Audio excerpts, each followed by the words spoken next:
Bonsoir tout le monde. Vous avez pas vu le caviste par hasard? Je le cherche, oui. Je pense qu'il est en train de se traînasser au fond d'une cave, le gaillard. Oui, il faut que je vous dise, je le cherche parce que tous les samedis, on a rendez-vous les deux. Oui, on sort un peu, vous voyez. On quitte les mamans un moment. Aujourd'hui, on est à Chailly. Samedi passé, on était... samedi passé, il faut que je vous raconte. On était dans un petit village du Gros-de-Vaud, un de ces jolis villages de chez nous, bien calme, bien tranquille, bien propre. Seulement, je ne veux pas vous dire où c'est parce que si on en parle un moment, je ne voudrais pas que ses habitants se reconnaissent. Oui. Ça fait qu'on est arrivé à l'heure de l'apéritif sur la place du village, devant l'auberge communale qui s'appelle, je crois, le Cheval Blanc ou bien la Croix Blanche. Enfin, on ne me rappelle plus, ça n'a pas d'importance. Et puis, sur cette place, on a vu une racaquille de belles voitures, toutes belles alignées, rutilantes, là, toutes plus belles les unes que les autres, des Mercedes. Et puis alors, au milieu, parmi, on voyait une de ces grouilles petites VV, toutes poussiéreuses, là, qui détonnaient. Ça fait que on entre à la pinte, puis je dis à la sommeillère, dites voir, mademoiselle, elle était jolie, dites voir, mademoiselle, est-ce qu'il y a une fête par là? Vous avez du monde? Mais une fête, du monde, oui, toutes ces voitures. Oh non, qu'elle me fait, c'est rien du tout. C'est simplement le vétérinaire qui donne une conférence aux petits paysans de la région.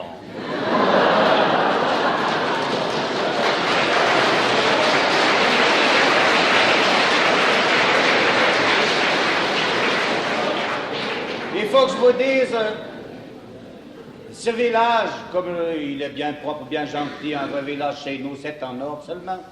Il a un peu une drôle de réputation. Et on dit que ses habitants sont un peu regardants, voyez, un peu peignettes, comme on dit, portés sur l'économie, quoi. Oui, ils sont près de leurs sous. Et j'ai un ami là-bas qui habite justement en face de l'auberge, c'est le grand Jules. Ah, celui-là, il laisse rien perdre. C'est le type, il enchappe sa foi à la cave pour pas perdre le bruit. Oui. Alors, oui, il est terrible, oui, il est épouvantable. C'est avec les domestiques, parce que du reste, il ne peut pas les garder longtemps, tous les 15 jours, il change. Chaque fois qu'il en a un, la première chose qu'il fait, il leur coupe les manches de chemise pour pas qu'ils perdent du temps à les retrousser. Ah, puis alors, c'est le lundi matin, il est épouvantable. Il se met à la fenêtre, et puis il pousse une puissante bramée. Allez, debout! Demain mardi, après-demain mercredi, on n'a encore rien foutu cette semaine. Enfin, vous voyez ce que ça donne. Enfin, pour tout dire, c'est le type qui fauche à pieds nus pour couper plus rare, oui. Et alors? Mais alors, j'aimerais bien que vous le racontiez, pas en dehors de cette salle, parce que c'est un petit peu secret. On dit par le village que quand il prépare de la salade aux dents de lion, il laisse les pissenlits dedans. Comme ça, son domestique italien croit qu'il y a des œufs dans la salade. Enfin, bref, c'est un village où on dit que ses habitants jettent l'argent par les fenêtres, mais depuis la rue dedans, vous voyez. Mais alors, en face de ce Jules-là qui est un peu grapial, hein, on a un gentil gaillard, ou un bon type, alors, formidable, là, le père Arthur, là. Oh, ça, il est bon âme. Seulement, il a un défaut. Oui, enfin, un défaut, hein. Un petit défaut, quoi. Si on peut appeler ça un défaut, il boit. Ben, enfin, il boit, il faut dire que... il est accompagné d'une femme, c'est une vraie serpette, hein, alors il est quelque chose d'épouvantable. C'est un pauvre gaillard, oui. Puis sa femme, l'autre jour, c'est la Babette, sa femme, elle était à l'épicerie, et puis elle discutait avec la mère Michu. La mère Michu, c'est l'épicière pour vous situer. Puis la mère Michu rouspétait après son mari, comme d'habitude. Elle disait, mon homme, je sais pas ce qu'il a, plus il vient vieux, plus il vient fou. Voilà-t-il pas qu'à présent, il voudrait que je lui porte son café au lit. Alors la Babette prend son air pincé et il dit, ah ben, chez nous c'est bientôt le contraire. Je vois le jour où je devrais lui porter son lit au café.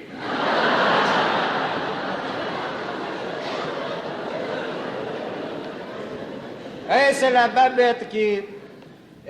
Elle aide à faire des boucheries chez les paysans du coin, vous voyez ce que c'est. Puis un beau jour, elle a fait Ouais, chez nous, les cochons viennent pas vieux, mais les vieux viennent rudement cochons.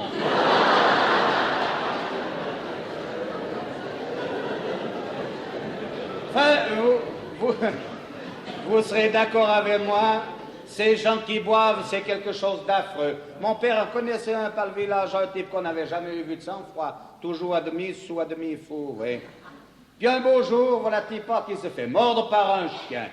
Ça fait que quelque temps après, on lui demande, est-ce que vous avez eu du mal ou quoi? Puis il fait, oh, vois, moi, pas du tout seulement. C'est le chien, cette pauvre bête, on a failli la perdre. Il dit, ah oui, pourquoi?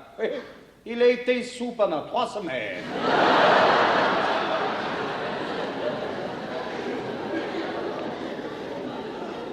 Tellement. Ils ont de la chance là-bas parce qu'ils viennent de toucher une jolie régente, ouais. Une jeune maîtresse, mais alors quelque chose dans l'ordre. Il y a des rondeurs partout où il faut. Hein. Puis elle s'occupe de la classe des petits. Oh, les petits l'aiment bien, les grands aussi, puis tout le monde l'aime bien.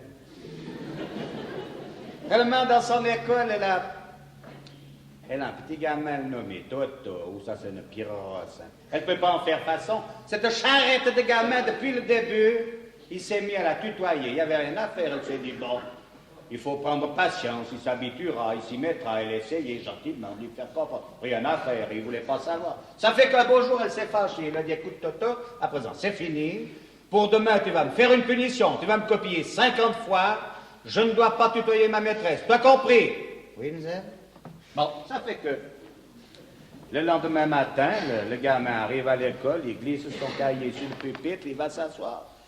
La maîtresse ouvre le cahier, regarde, et puis tout d'un coup, il dit, Toto, viens voir ici.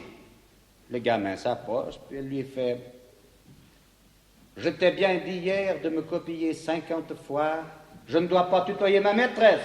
Nzel, pourquoi est-ce que tu l'as copié 100 fois?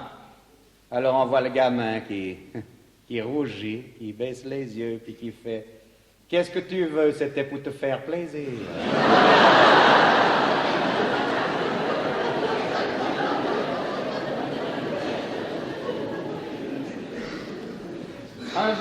Un jour d'après, on en était à la leçon de géographie, puis comme je disais tout à l'heure, elle est tout petit, alors on n'en est pas à étudier l'URSS ou bien New York, et on en est au canton de Vaud, et puis encore le canton de Vaud dans les grandes lignes. Ça fait que on s'occupait des forêts.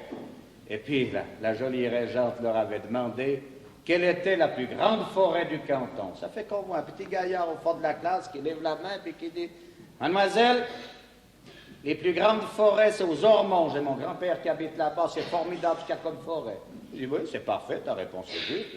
Aux Ormonts, en effet, il y a une magnifique forêt. » Un autre lève la main et dit « Mademoiselle, il y a des grandes forêts à Bière aussi. » Parfaitement, au pied du Jura, on peut voir des bois qui sont de très magnifiques bois.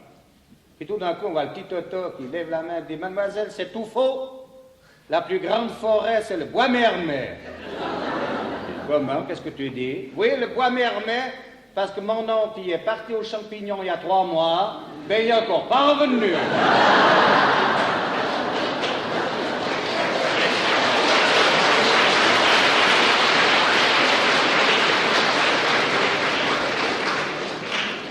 Faut que j'aille chercher mon gaillard, Dieu sait avec quelle perte il s'est encore enfaté. C'est épouvantable, on s'en sort plus.